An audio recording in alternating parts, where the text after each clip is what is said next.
My younger sister crumpled to the floor, clutching her side in agony just as I shared news of my career advancement. But then I passed her my phone, revealing a video I'd recorded 20 minutes prior, and watched her expression shift as she realized her secret was exposed. My little sister, Lily, was born 2 months premature, her tiny body a pale shade of blue, tethered to machines for the first 3 years of her life. Naturally, my parents wrapped her in a cocoon of care and caution. They hovered over her, indulged her every whim, and often asked me to skip time with friends to watch over her. Initially, I believed this was fair. She was my fragile, chronically ill sibling. But as years passed, Lily grew stronger. The tubes and monitors became relics of her past, and she could live like any other kid. By then, though, she'd learned a powerful lesson. Playing sick guaranteed her attention, gifts, and sympathy. It began subtly, headaches flaring up during math homework, magically vanishing once my parents swapped her books for dessert. By the time Lily was 11 and I was 16, she'd honed her performance to perfection. And it grated on me, especially because her episodes always coincided with my milestones. When I earned a spot on the varsity volleyball team, she doubled over with sudden stomach pain, forcing my parents to leave my first match early. When I got into college, she collapsed at my celebratory dinner, leading to a pointless ER visit where doctors found nothing wrong. Worse, she'd flash a sly grin when no one else was watching. She even rehearsed her pained expressions in front of mirrors. I tried showing my parents once, but Lily had already convinced them I was envious of the attention her condition demanded. My boyfriend, Ethan, lasted 9 months before she got to him. She fabricated text messages, making it look like I'd called her a liar and wished she'd disappear. At a cafe, Ethan pushed his phone toward me, showing me the damning evidence Lily had crafted. He said he couldn't stay with someone so heartless toward their ailing sister. Later, Lily sent me a photo of herself in the jacket Ethan had given me. That was my tipping point. For 5 years, I'd watched her sabotage my life. So I began observing her closely, more closely than anyone ever had. I noticed a pattern. Her pain always struck her right side, head, ribs, anywhere, but always the right. She'd call for Mom specifically, rate her pain an 8 to 10, and recover in exactly 2 to 3 hours, just long enough to derail my plans. Armed with this knowledge, I devised a strategy. Last Sunday, it unfolded more perfectly than I could have imagined. We were at our monthly family gathering surrounded by aunts, uncles, and cousins. 20 minutes before dinner, I slipped into the bathroom and recorded a video. In it, I predicted I'd announce a fake promotion at work. I detailed exactly how Lily would react. Waiting for the cheers to fade, clutching her right side, calling for Mom, rating her pain an 8 or 9, asking to lie down, and suggesting a hospital trip if the pain lingered.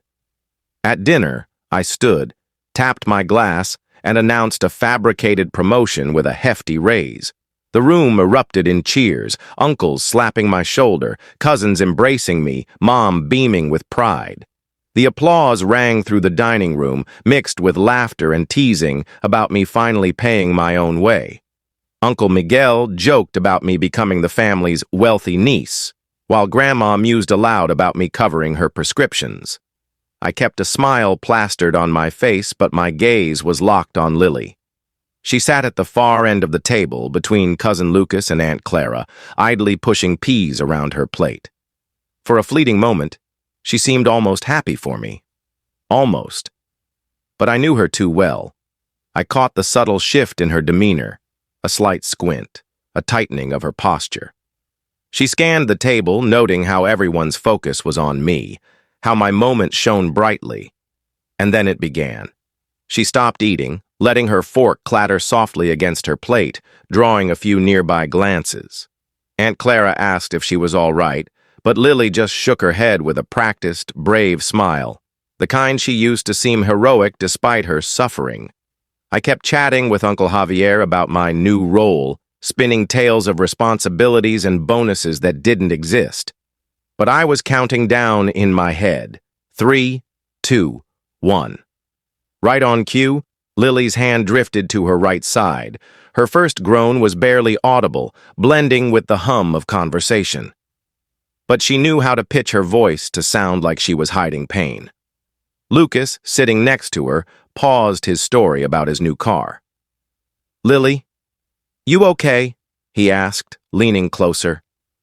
"It's nothing," she whispered, loud enough for half the table to hear, her tone laced with just the right mix of courage and fragility. The room's energy shifted, conversations quieted, eyes turned to Lily. My promotion faded into the background, replaced by the familiar wave of family concern. Mom, who'd been laughing at Uncle Diego's joke, froze, her face morphing into the panicked expression Lily always triggered. "Lily, what's wrong, sweetheart?" Mom was already half out of her seat, her napkin sliding to the floor. Lily looked up, always at Mom first, never Dad, a pattern I'd clocked years ago. "Mom?" "It hurts a lot," she murmured, her voice quivering perfectly. Not too dramatic, just enough to tug at heartstrings. Dad, ever the fixer, jumped in. "What kind of pain? Sharp? Dull?" "It's dull but intense," Lily said, closing her eyes as if pinpointing the sensation. "It's getting worse." Grandma clasped her hands, whispering a prayer. Uncle Miguel furrowed his brow, concerned. Cousin Sophia asked if anyone had painkillers. My moment was gone, swallowed by Lily's performance. I kept smiling, joining the murmurs about what might be wrong, but inside, I was mesmerized by her precision. Every gesture, every word was a masterclass in manipulation, like a puppeteer pulling strings. "How bad is it, on a scale of 1 to 10? Dad asked, already reaching for his keys. Lily hesitated as if weighing her answer, a perfect touch to avoid seeming rehearsed. "It's an 8, she said softly. "Maybe a 9. Of course. Never less than 8, never 10, too suspicious. Always 8 or 9, urgent but believable.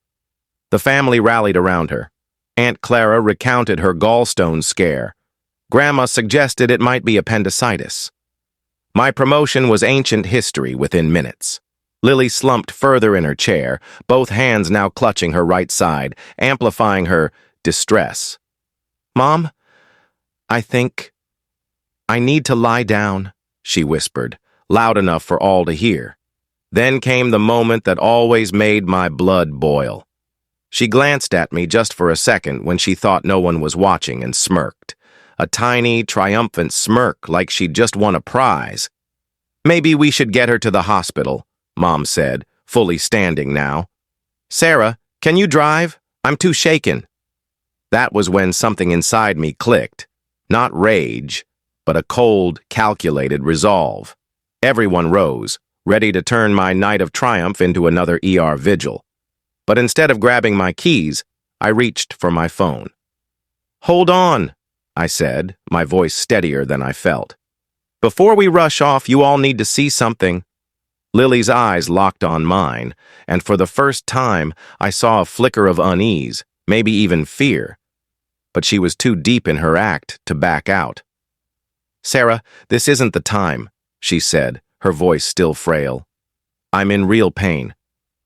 "I know exactly how much pain you're in," I replied, unlocking my phone. "And I know when it'll stop." Aunt Clara frowned. "Sarah, what are you talking about?" I raised my phone, finger poised over the play button. "I recorded something 20 minutes ago.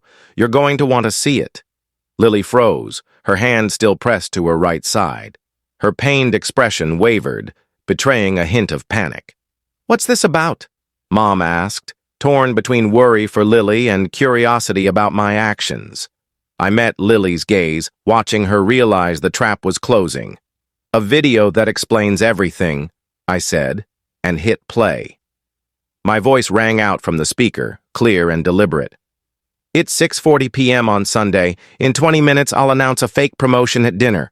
When I do, Lily will wait for the cheers to die down, clutch her right side, call for Mom, rate her pain an 8 or 9, ask to lie down, and suggest the hospital if the pain doesn't ease in 15 minutes.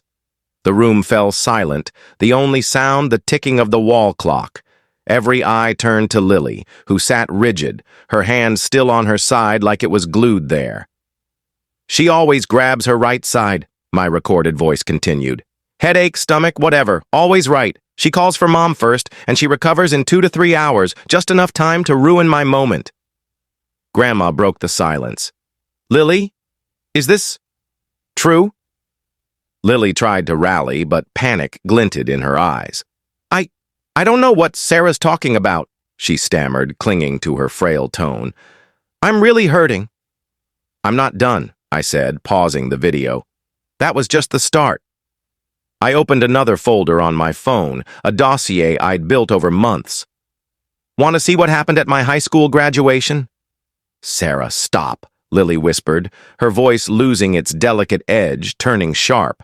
I ignored her and played the next clip, a security camera video from a friend in the school's admin office.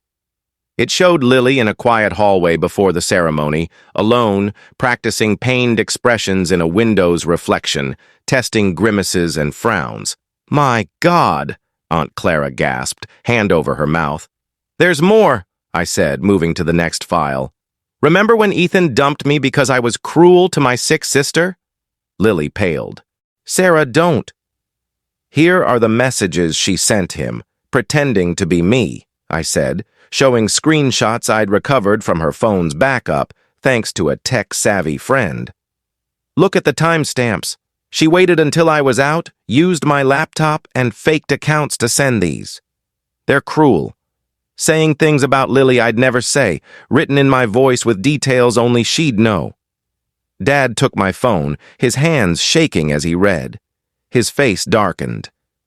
She even checked my class schedule to know when I'd be gone, I added. She made a fake profile with my picture, friended Ethan, and sent those messages. Lily? Mom whispered, her voice breaking. This can't be true. It is, I said, relishing the moment as Lily's facade crumbled. And there's more. I played an audio clip from last month, recorded secretly during Lily's call with her friend Mia. It's so easy, Mia, Lily's voice said. You just hit the right buttons. Mom loses it if I say it's a headache on the right side. Stomach takes longer to get her going. It works best when Sarah's having a good day. Everyone pities me and gets mad at her for being cold. Mia laughed. You're awful, Lily. But Sarah's kind of full of herself anyway, Lily's voice continued. She's always been the golden child, had everything handed to her. At least when I act sick, I get some attention too, and it's fun watching her squirm. The room was deathly quiet. Lily was ghostly pale, trembling for real now. Lily, Grandma said, her voice heavy with disappointment. How could you? There's more, I pressed on. Want to see her faint at my 18th birthday?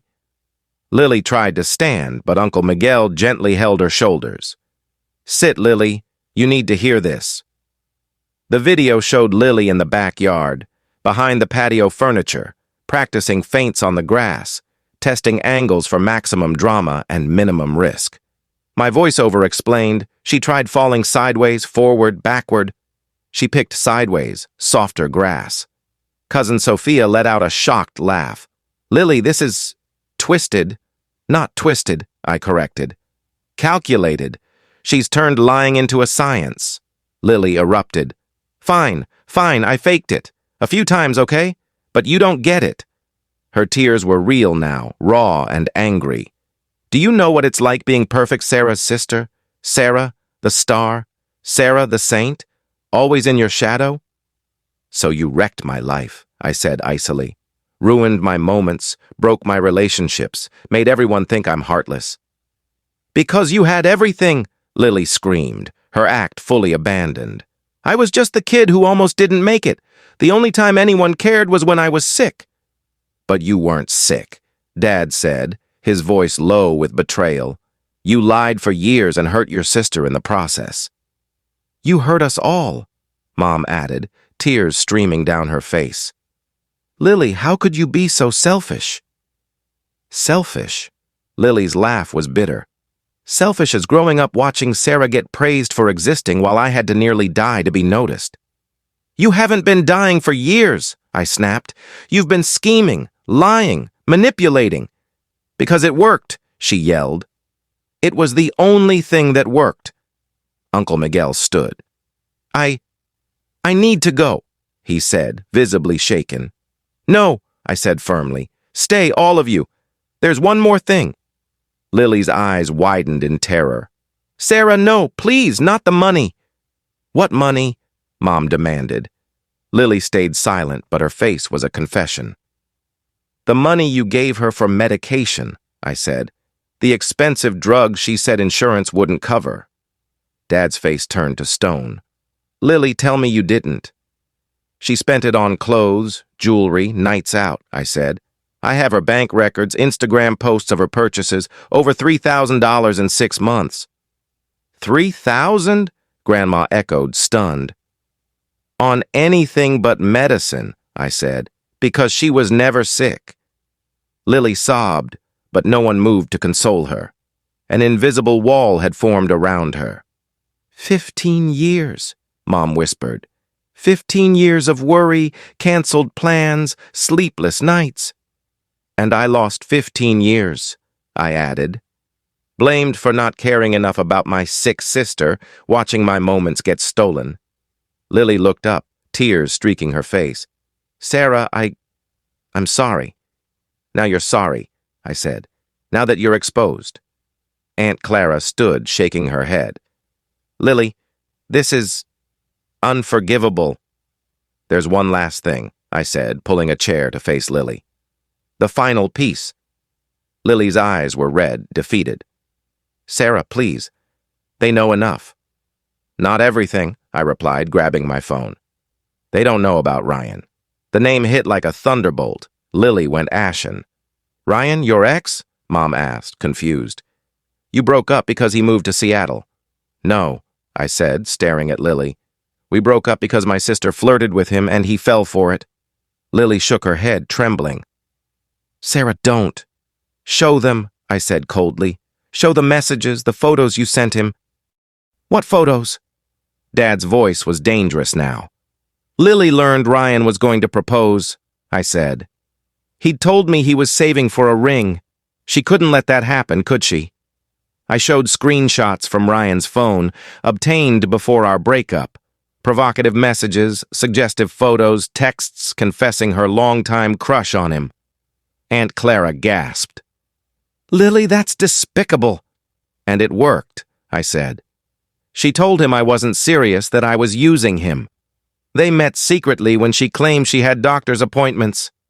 Oh, Lord, Grandma whispered, hands over her face. But here's the pathetic part, I said, laughing bitterly. She dropped him when she saw I was thriving after the breakup. New job, happy on my own, not broken like she hoped. Lily's voice was barely audible. Sarah, You what? I roared. You're sorry? Confused? Sick? No, Lily. You can't stand me being happy. You want to be me, but you'll never come close. You're not even the dirt on my shoe. The room was silent. You'll never be me, I continued. I earn what I have. You destroy, lie, manipulate. You're hollow, stealing scraps of my life because you're too weak to build your own. Sarah, please, Lily whimpered. 3 relationships, I shouted. Ethan with fake texts, Mark with lies about cheating, and Ryan. 3 men I loved, gone because you can't stand my happiness. Dad stood, his face a mask of fury. Lily, is this true? Lily could only sob. Ryan said you told him I never loved him, I said. That I was just biding my time. You seduced him, planted doubts, ruined my future. Uncle Miguel left the table. This is sick. Sick doesn't cover it, Aunt Clara said. It's sociopathic. One by one, people rose, but I stopped them. Look at her, I said, pointing at Lily, crumpled and crying. Look at the girl you coddled, the monster you enabled. Sarah, Mom tried. No, I cut her off. You'll hear this. You made me the villain, believed her lies. Look at the creature you raised. I turned to Lily. You're nothing. A liar, a manipulator, desperate to steal my life because you have none. Lily was shaking. Now everyone sees you, I said. A pathetic fake who thrives on others' pain. I faced the family. And you, who always took her side? I hope you're proud of your precious granddaughter, your niece, Grandma sobbed. Sarah, we didn't know. You didn't want to know, I shot back. It was easier to blame me than admit your angel was a devil. I looked at Lily. Congrats, Lily. You're the star now for all the wrong reasons. I grabbed my bag and headed for the door. Sarah, where are you going? Mom called, crying. Away, I said. Away from this toxic mess, this twisted family and her. I pointed at Lily without looking. I'm going to build a life where she can't touch me. The door slammed behind me, Lily's real screams of anguish echoing in my ears. For the first time, her pain didn't guilt me. It set me free.